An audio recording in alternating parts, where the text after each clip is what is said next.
Right now, 3i Atlas just made a maneuver that only works with thrust, and I don't mean it drifted a little, I mean a clean, deliberate course change, the kind you only get when you push, when you fire something, when you spend energy to turn the ship.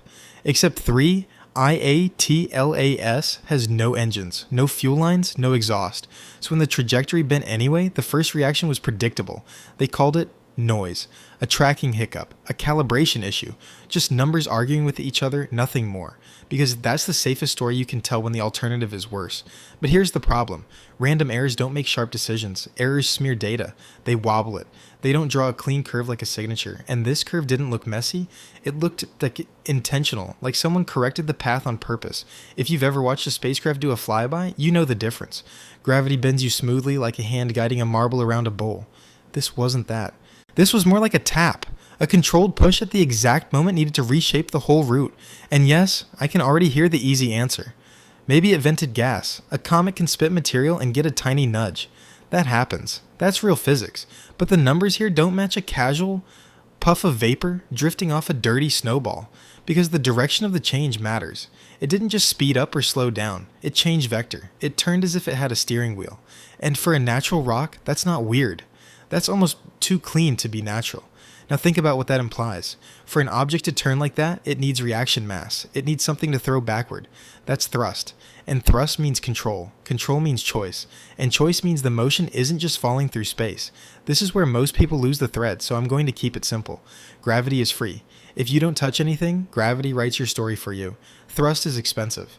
Thrust is you grabbing the pen and changing the sentence mid-word. So if 3IATLAS used thrust, the big question isn't how. The big question is why now? Why at this exact segment of the path? Why not earlier, when it was far and quiet? Why wait until the geometry lined up like a lock waiting for a key? Because here's the detail that makes my skin crawl.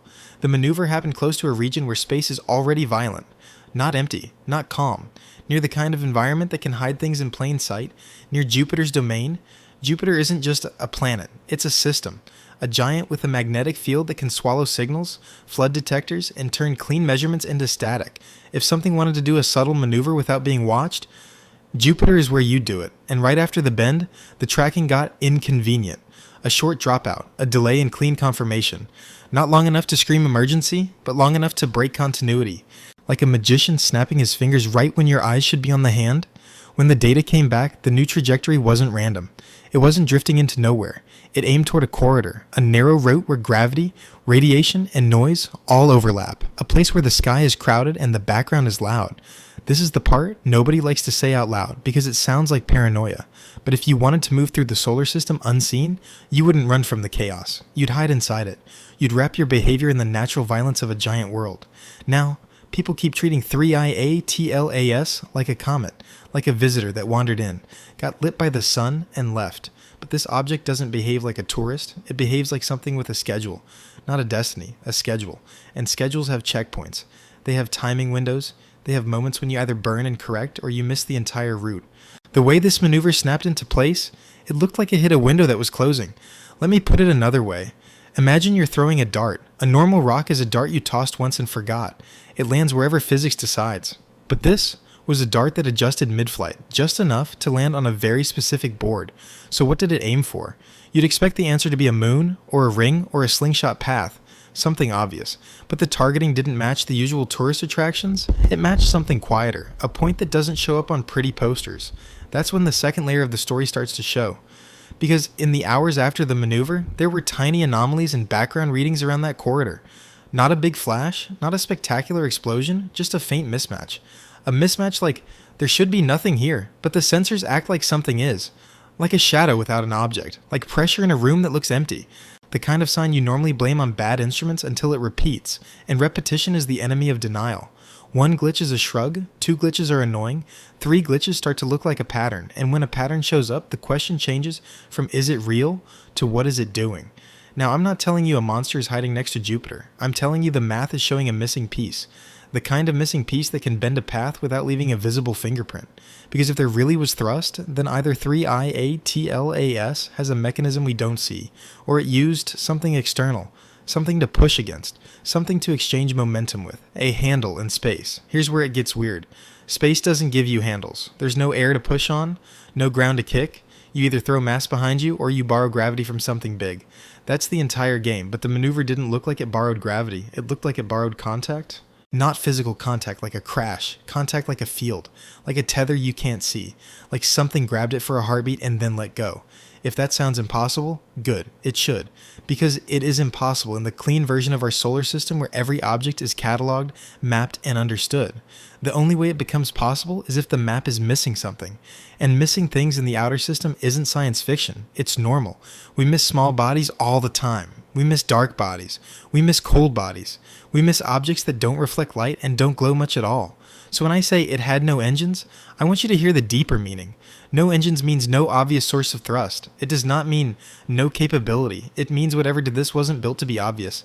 Now imagine the uncomfortable option. What if the thrust wasn't internal? What if the push came from the environment and 3IATLAS simply knew when to use it? Like a surfer using a wave you can't see from shore. That would explain the timing. That would explain the precision.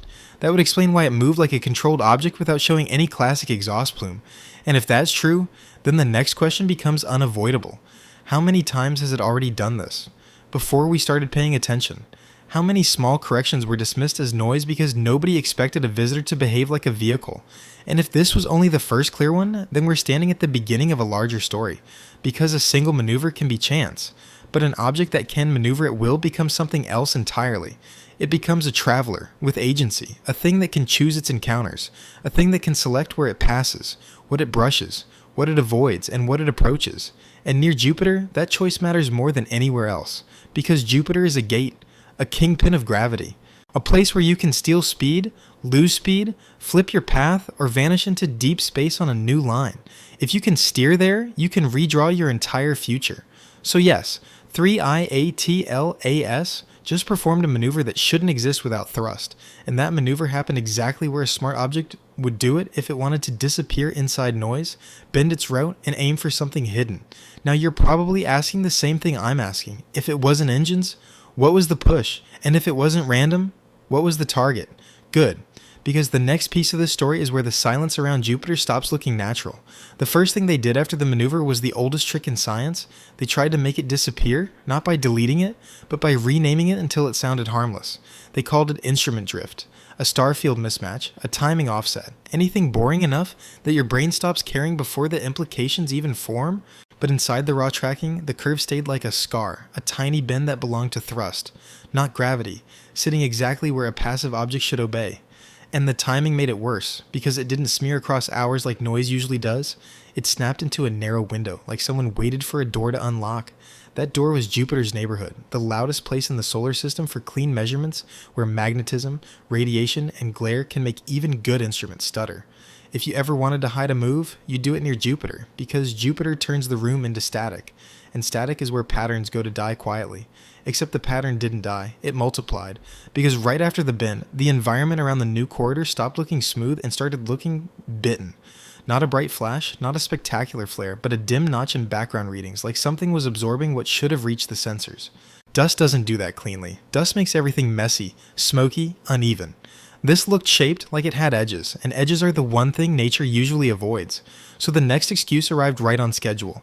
Jupiter interference. A phrase that sounds scientific but mostly means, please don't stare too hard at this, but here's the part that refuses to cooperate. The notch lined up with the new trajectory almost perfectly, as if the maneuver was made to intersect that exact dark pocket. Random motion doesn't chase shadows. A drifting object doesn't choose a corridor that happens to cut through the one place the sky looks wrong. And then 3IATLAS started acting less like a rock and more like a cautious pilot, making micro corrections so small you'd miss them unless you stacked days of data. These weren't dramatic burns, they were tiny nudges, spaced like steps, the kind of adjustments you make when you're approaching something delicate and you don't want to overshoot. If you've ever watched real spacecraft navigation, you know this rhythm. Test, correct, stabilize, test again. Comets don't do that on purpose. What made it even stranger was the direction of the corrections. They weren't optimizing for gravity, they were optimizing for visibility, sliding along the border of where the instruments get blind. That means the object didn't just understand physics, it understood our weak spots, the places where Jupiter's noise can cover a mistake and turn a confession into a maybe. Then came the moment that made every boring explanation feel thin. One frame, just one, where the background stars didn't shift like a camera shake. They bent, not much, but enough to notice if you know what you're looking for. like light dipping into a shallow bowl and then snapping back. That's the fingerprint you expect near mass or a strong field. Not necessarily a black hole, not a Hollywood monster, but something that warps the geometry locally. And the scary part is how controlled it was. No chaos, no spreading distortion, no debris cloud. Just a pocket that appeared, held shape, then softened like a blink. So now you're looking at three pieces that shouldn't belong together. A thrust-like course change with no engine, a dark notch that absorbs signal, and a lensing twitch. One by itself is an argument. Two is a headache. Three starts to feel like a system, like the maneuver wasn't a mistake, it was the first step of a procedure. Because here's a brutal idea that actually fits. You don't need engines if you have stations, places where you can borrow a push, like surfing a wave that isn't visible from shore. A train doesn't carry fuel for the entire continent. It follows tracks and draws power where the grid exists. No grid, no motion, grid available, effortless speed. So what if the outer solar system has its own grid, not wires and towers, but nodes made of mass, fields, and geometry, hidden inside the noisiest parts of planetary space? In that picture, 3IATLAS isn't a comet that wandered in. It's a traveler that knows where the nodes are, and it only burns when the corridor lines up. That would explain the clean timing. It would explain the lack of visible exhaust. It would explain why the maneuver happened exactly where Jupiter could bury it under interference. And it would explain the behavior right after. Not fleeing, not panicking, but aligning, tightening its approach, like it was connecting to something rather than escaping from something. This is why the word rift keeps creeping into whispers, even if nobody wants to print it. Not a glowing portal, just a seam where space behaves differently. A seam doesn't need to sparkle. It just needs to be consistent, stable enough to act like a boundary, and quiet enough to hide inside the roar of Jupiter's environment. And if 3IATLAS can use that seam once, then Jupiter isn't the end of the story. Jupiter is the first checkpoint in a route that was never meant to look accidental. Because once an object can maneuver without engines, it can choose encounters. It can choose what it touches, what it avoids, and what it takes with it when it leaves. So the real fear isn't what happened near Jupiter. The real fear is what happens next, when the next correction happens somewhere quieter, somewhere the math has nowhere to hide. The scary thing about Jupiter is that it gives you an excuse for everything. Every anomaly can be buried under magnetic interference until the day something moves where Jupiter can't protect it. And that's exactly what happens next. Because after that quiet alignment, near Jupiter, 3IATLAS doesn't drift away like a stunned rock. It starts behaving like it's following a route. You can see it in the way the trajectory tightens over time. Not a dramatic swerve, not a panic turn, but a sequence of small decisions that keep stacking into one direction. That's when I stopped thinking about one maneuver and started thinking about a pattern, because a single bend can be luck, but repeated corrections are a language. Now, the cleanest way to test this is simple. You look for the next place where it shouldn't have control, and you watch whether it still behaves like it does. And the next place is the opposite of Jupiter. Not a storm of noise, but a quiet stretch of space where tracking is stable and the background doesn't fight you. Because if 3IATLAS can still steer there, then nobody gets to hide behind magnetospheres anymore. The math becomes loud enough to embarrass every excuse. So here's what they did. They rebuilt the model from scratch, pretending the maneuver never happened, letting gravity write the story like it always does. Then they compared the model to reality, frame by frame, timestamp by timestamp, and watched the two paths separate like rails in a fog. It wasn't a huge gap at first. It was the kind of difference you could ignore if you wanted to keep your job and keep the public calm. But tiny gaps don't stay tiny in orbital mechanics. A millimeter today becomes a kilometer later, and a kilometer becomes a corridor. You can't explain away. The shift kept growing in the same direction, which is the detail that kills random error. Noise doesn't lean. Noise doesn't have a preference. And the real insult was how efficient it looked. Not wasted motion, not chaotic tumbling, but a correction that seemed designed to cost as little as possible. That's what real spacecraft do when fuel is limited. They don't fight the universe, they exploit it, using tiny pushes to unlock massive changes later. So you're left with two options. Either this object is the luckiest natural comet ever, or we're watching something that understands navigation. And once you admit that, you can't unsee the next clue, the spin behavior. Because right after the corridor near Jupiter, the rotation stabilizes. Comets usually tumble like thrown stones, especially when they outgas unevenly. Their rotation jitters, it drifts, it misbehaves like a messy machine. But 3IATLAS doesn't look messy anymore. It looks damped, as if something reduced the wobble and locked the spin into something predictable. That matters because stable spin is control. Stable spin means you can point, and if you can point, you can choose what direction your push goes. Now watch what happens when the object crosses into cleaner viewing geometry. the telemetry stops being noisy, and the numbers still don't settle. A second deflection appears, smaller than the Jupiter event, but sharper in profile, like a tap on the shoulder that changes the entire walk. And no, this isn't a gravitational slingshot. There's nothing massive close enough to do it. Not a moon, not a ring, not a body big enough. That's why this one is worse. The first move could hide behind Jupiter. This one happens out in the open, where only thrust can draw that curve. So the argument shifts from did it happen to what was the mechanism, because the path change has a direction, and that direction isn't random. It's angled toward a region where the sunlight, particle winds, and magnetic flow create a natural highway.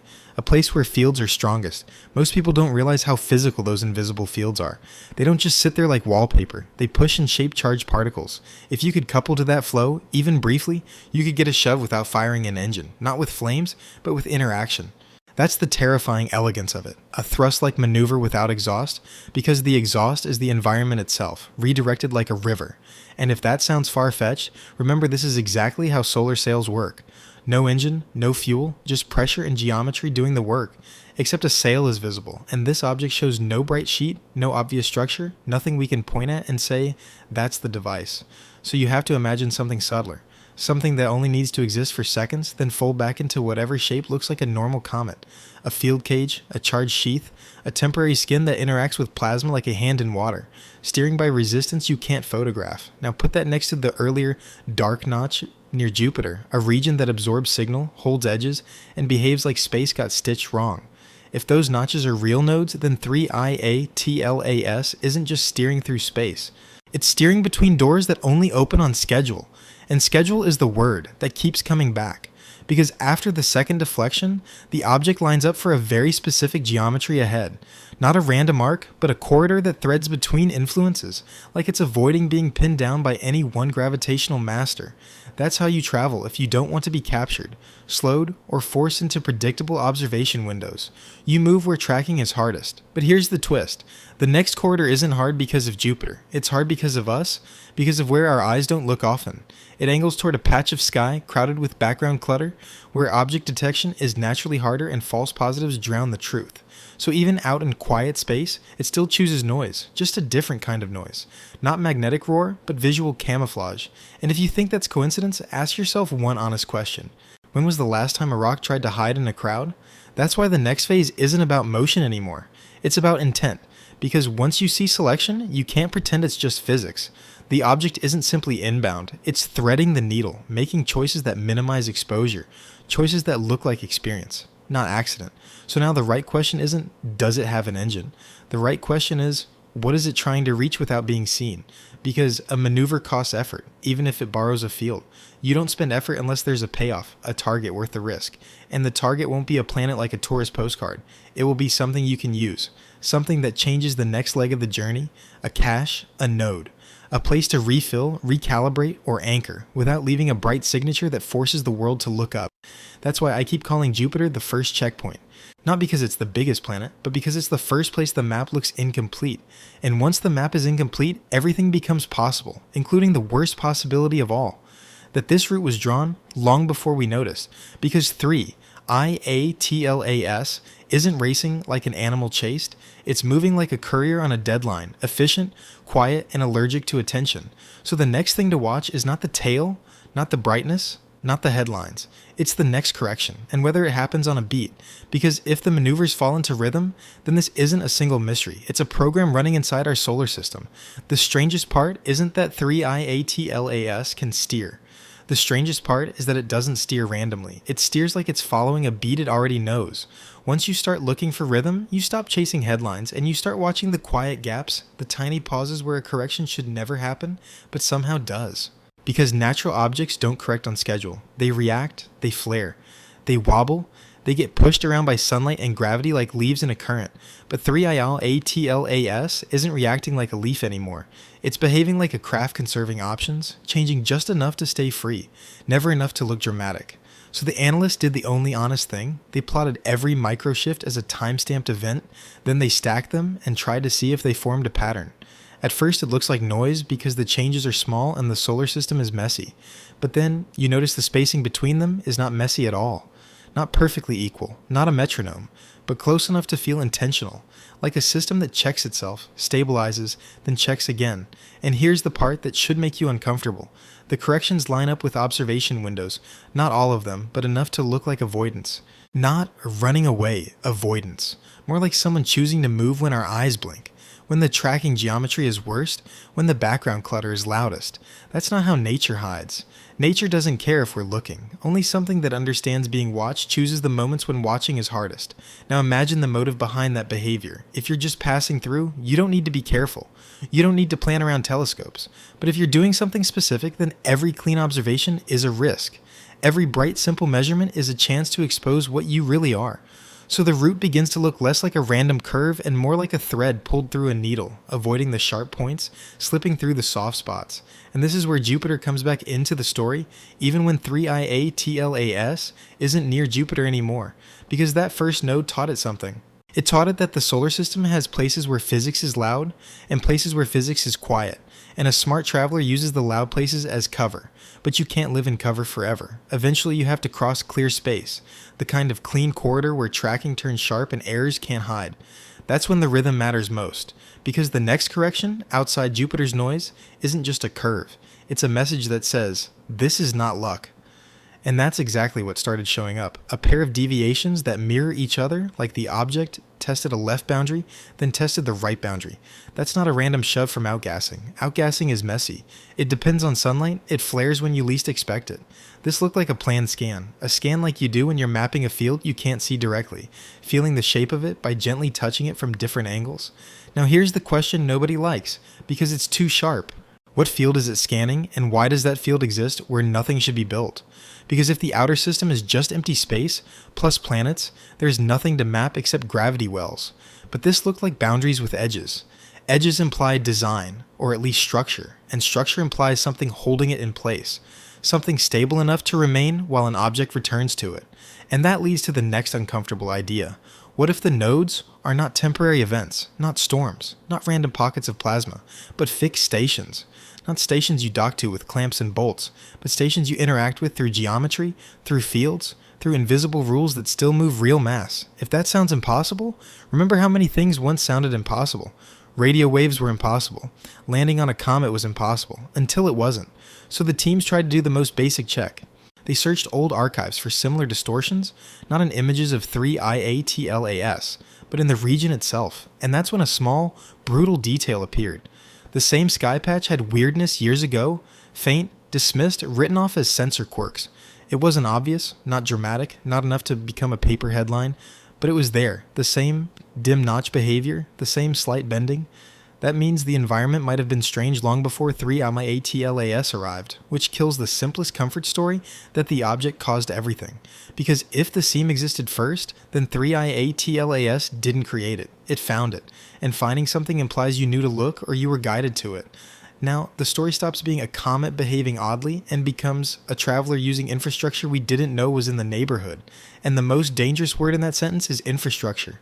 Infrastructure means repeatability. It means routes that work again for other objects. Because if one object can borrow a push without engines, then another object can do it too.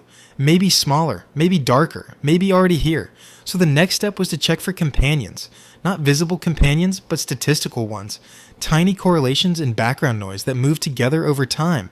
And once you do that, once you stop searching for a bright dot and start searching for synchronized behavior, you find something you wish you hadn't. A second track, not a clear object, more like a consistent echo. A weak signature that shifts in lockstep with the corridor's distortions.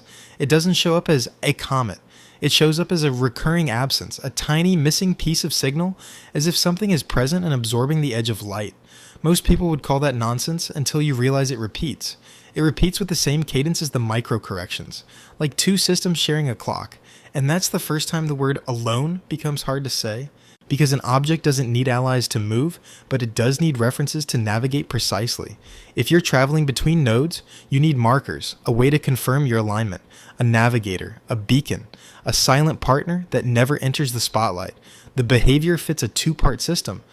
One piece does the obvious motion, the other piece sits in the background, shaping the corridor and hiding inside the noise. And now, the entire earlier maneuver makes more sense. The thrust, may not have been thrust at all. It may have been a handoff, a transfer across a seam. Like stepping onto a moving walkway in an airport. You didn't accelerate with your legs, but your position changes, and the math sees it as a push. That's why there was no exhaust. That's why it looked clean. That's why the curve had posture. The object didn't burn fuel, it used a mechanism. And once you accept that possibility, the scary question becomes simple. If 3IATLAS can do handoffs, how many handoffs are planned ahead? Because a route is only useful if it goes somewhere. You don't build nodes for one dramatic bend near Jupiter and then stop. You build them to travel, which means we should expect another node, another seam, another place where the sky gets bitten and the geometry twitches like a muscle under skin. And we should expect 3IATLAS to approach it the same way, with that same careful rhythm. Those same tap and correct movements that scream procedure. So the real job now isn't guessing intentions. The job is prediction. If you can predict the next correction window, you can catch it in clean geometry. And if you catch it cleanly, then nobody can call it jitter. Nobody can hide behind Jupiter, and nobody can pretend this is a rock doing rock things. Because the next maneuver, if it happens where the sky is quiet, will be the first one that forces a decision. Either the books are wrong or the object is. If you want to catch the next maneuver, you don't stare at the comet's tail. You stare at the calendar, the geometry, the quiet gaps where excuses don't exist. Because a real thrust event has one enemy, clean tracking. And there's a stretch ahead where the sky is calm, the background is stable, and Jupiter can't hide anything. That stretch becomes a trap, not for 3IATLAS, but for the story around it, a place where the math either behaves or finally breaks in public. So the teams did something that sounds boring, but it's how you corner a liar. They ran the orbit forward with pure gravity, then marked the exact hours a correction would stand out. Not sometime next month, not around that week. Specific windows measured in minutes, where a deviation would produce a mismatch too clean to blame on noise. And what makes this worse is that the windows weren't random. They clustered, like the route had checkpoints built into it, moments when the corridor aligns and a handoff becomes cheap. You can feel the logic behind it. If you can borrow a push from the environment, you only do it when the alignment is perfect, when the field is strongest, when the angle is right. That's what the rhythm hinted at all along. Not constant control, but opportunistic control, like surfing. You don't fight the ocean, you catch the wave at the exact second it rises. So they prepared the instruments for that second. Wide field eyes for motion, high precision trackers for the curve, and radio monitoring for the kind of silence that means something just swallowed signal. Because here's the thing about a seam in space. It's not always visible as light. It's visible as absence, as missing background, as a clean bite taken from what should be ordinary. And when the predicted window arrived, the first sign wasn't a dramatic bend. It was the environment turning strange again in the smallest, meanest way possible. A narrow patch of sky darkened in a way that didn't match dust, didn't match glare, didn't match camera artifacts. It looked like a boundary, not a cloud. Then the tracking did what it did near Jupiter, but this time there was no magnetosphere to blame. The position drifted sideways by a fraction, then stabilized like nothing happened. That's the signature you can't fake with random error. A quick slip, a clean settle, and no follow-up chaos. Like the object stepped into a moving walkway and didn't stumble. And right in that moment, the spin behavior changed again. Not a tumble, not a flare. A gentle damping, as if wobble was being ironed flat by an invisible hand. Comets don't iron their rotation. Outgassing makes spin messier, not cleaner. But 3IATLAS keeps doing the opposite, like it's preparing to point with purpose, because pointing is everything. If you can aim even briefly, you can decide where your push goes. And if you can decide that, you're not just falling anymore. So the next question becomes practical, not philosophical. What exactly is doing the pushing? If there's no engine, no exhaust, no plume, no signature of thrown mass, the cleanest answer is interaction. A charged sheath, a temporary field, a skin that couples to plasma flow and turns the solar wind into a steering surface. That sounds exotic until you remember we already do versions of it. Solar sails trade photons for momentum. Magnetic sails trade plasma for momentum. The physics is real. What's not normal is the elegance. 3IATLAS doesn't look like a sail. It looks like a rough, dirty body. And yet it moves with the economy of a design system. And that economy shows up in the numbers. The corrections are always minimum necessary. No wasted motion. No dramatic oversteer. Just enough change to lock onto the corridor. That corridor is the real character in the story. Because once you map where the corrections occur, you're not mapping the object anymore. You're mapping the structure it's using. And the structure has a shape. It isn't everywhere.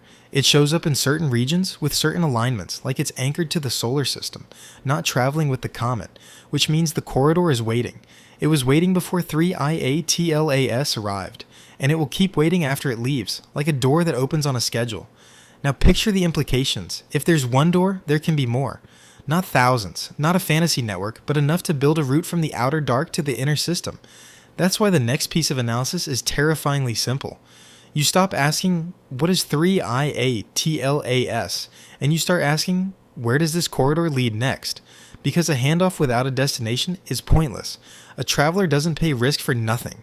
It pays risk for access, for a payload, for a meeting point that matters. And in the new projections, there is another window ahead, not near a planet, but near a region crowded with background clutter, where discovery pipelines choke on false positives.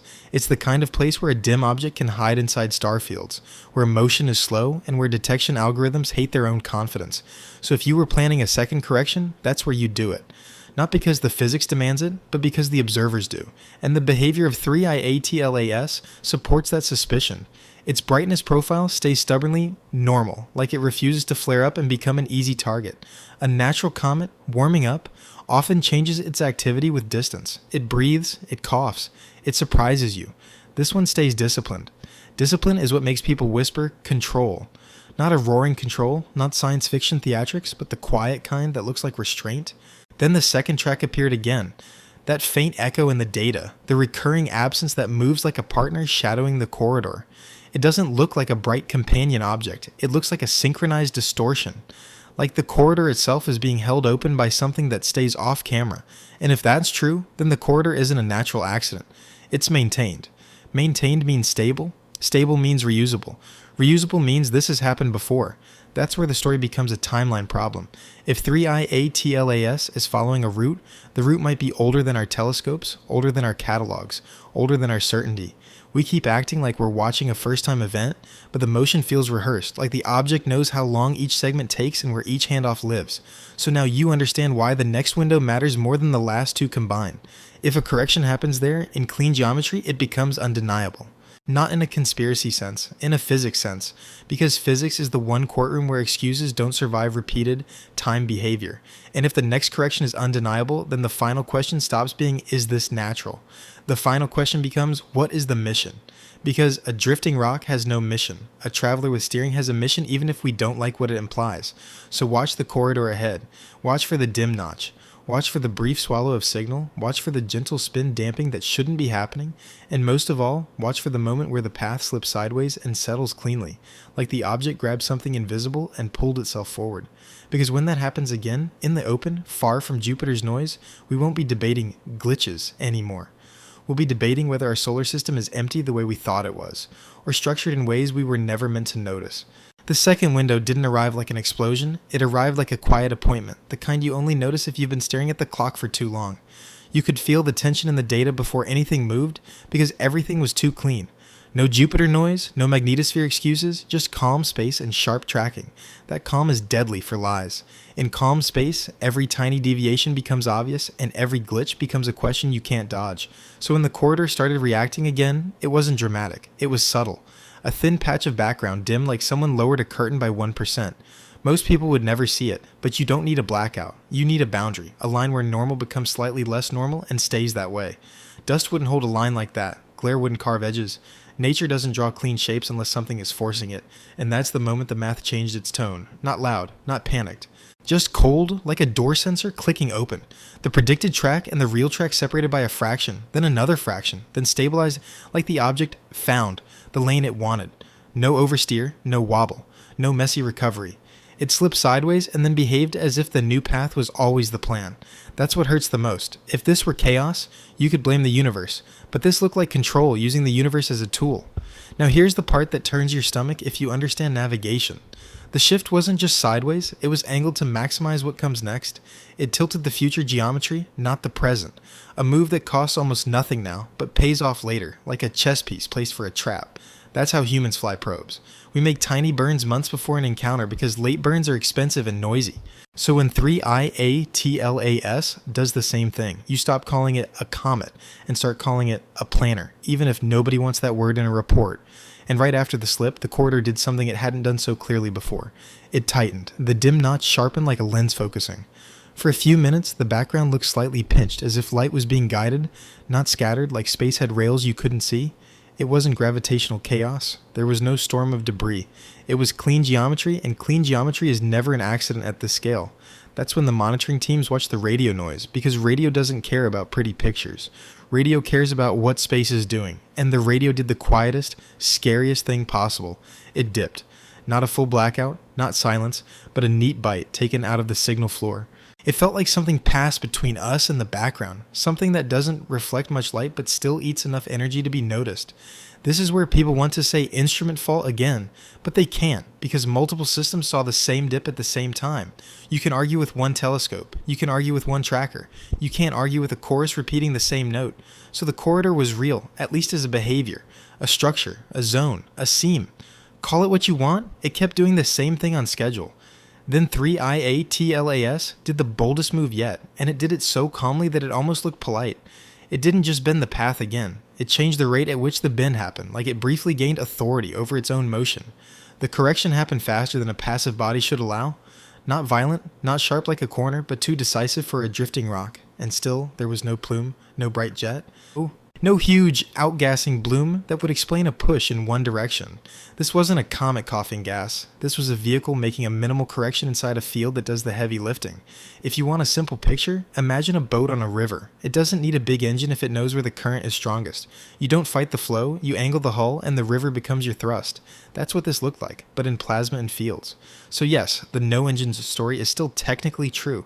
There are no visible engines. There is only the environment doing work for something that understands it. Now the part that made everyone whisper isn't the maneuver itself. It's what happened immediately after. Because right after the bold correction, the faint echo in the data stopped being faint for one clean moment. A second signature appeared in the corridor, not as a bright dot, but as a synchronized absence, a dip that moved as if it had mass.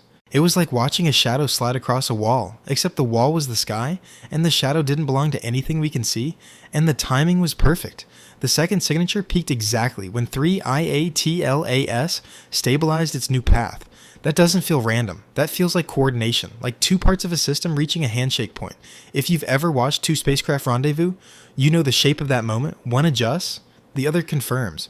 Then the gap closes. Except here the gap isn't distance. It's invisibility. It's a link happening in the part of physics we don't usually watch. Then the corridor relaxed, the notch softened. The radio dip returned to normal. The environment stopped acting strange, as if the door closed again. And that's the most terrifying clue of all, because it suggests the corridor is not permanently broken. It behaves like a mechanism. It opens briefly, transfers something, then returns to baseline like nothing happened. Nature doesn't do that with such clean timing, not unless there's a repeating process behind it. So now you're staring at a chain of events that makes a simple story impossible. First, a thrust-like correction with no engines, then a corridor that reacts before and after, then a second signature that peaks during the correction. That's three layers moving together like a machine, and machines don't appear in your data unless something is building them or using them. Now, I'm not telling you this is a portal like a movie. Forget that word. It's lazy and it makes people stop thinking. What we're seeing is simpler and scarier. A boundary in space that can exchange momentum, hide motion, and open only when the alignment is right. And 3, like IATLAS behaves like it knows the alignment rules, like it has done this before, like the route is not being invented in real time. That's why the bold move mattered. It wasn't just a turn. It was a commitment to the corridor, a decision that says, I'm taking the next step. And once that step happens, you can predict the next step, not perfectly, but well enough to set a trap with observation. Because a system like this leaves fingerprints. It prefers certain angles, certain fields, certain windows. It can't open anywhere, anytime, for free. So the analysts mark the next likely window, and the projection is ugly for one reason. The next window isn't near a planet. It's closer to a clean line of sight from Earth instruments. No Jupiter roar, no convenient interference, just a quiet sky where a maneuver will be seen like a stain on white paper. Which means if 3IATLAS repeats the behavior again, the argument is over. Not over in a political sense. Over in the only sense that matters in science. The data will demand a mechanism. And once you demand a mechanism, you also demand intent, because mechanisms don't trigger themselves on schedule unless something is choosing the triggers. Now you might ask, why would it get bolder? Why not stay hidden forever? Because hiding forever is not a mission, it's a fear. And 3IATLAS doesn't move like a scared animal. It moves like a courier that hates attention, but still has a delivery to make, a route to finish, and a deadline measured in geometry. That's why it risks corrections at all. That's why it accepts exposure windows, because the payoff ahead is worth more than the risk of being seen. So yes, the bull move near the second window wasn't the climax. It was the confirmation. The confirmation that the corridor is real as a behavior. The confirmation that the maneuver is repeatable. The confirmation that something else is present. And if something else is present, then the next phase of this story isn't about how it turns. It's about what happens when the corridor opens closer to us, when the environment can't hide the handshake, and the sky stops pretending it's empty.